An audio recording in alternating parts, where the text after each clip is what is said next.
السلام علیکم ناظرین، آپ دیکھ رہے ہیں فلائی نیوز۔ دوڑ سے خبر شامل کرتے ہیں خادم حسین پہاور کی۔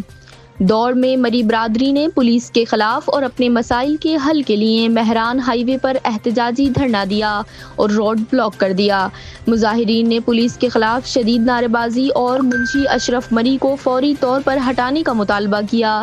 دھرنے کی اطلاع ملنے پر صدر پیپلز پارٹی تعلقہ دوڑ، وائس چیئرمین ٹاؤن کمیٹی دوڑ حاجی ابرار حسین گرچانی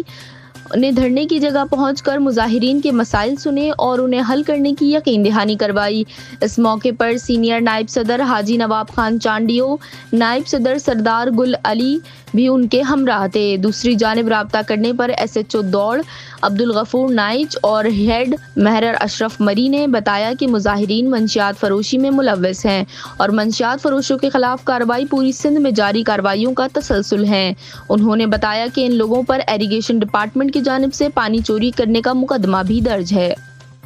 سکندر پاورا داروگا امر جی موری اتنے مائنر داروگا وہ سرکار پانا ایف آئی آر داخل کرایا جو قوم جا لیاری جا مری ہیں کوسا ان کے خلاف کیس داخل کیا ان ریئیکشن میں آیا روڈ سے بند کرنے کے لائے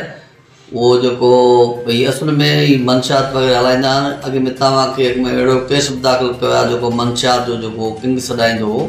علی شیر ڈائر ان کے خلاف اصل کیس داخل کیا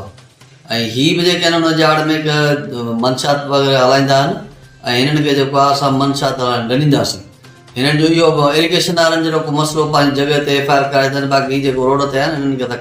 کیفر کردار سے پہچانا تھی منشیات کے خلاف منشیات فروشن کے لیے یہ پیغامات منشیات فروش جے بھی ان کے منشیات فروش منشیات نہ ہلائن ڈیندا وہ اصل کریک ڈاؤن وہ ہلے پو وہ تمام دوستن جاڈو ہے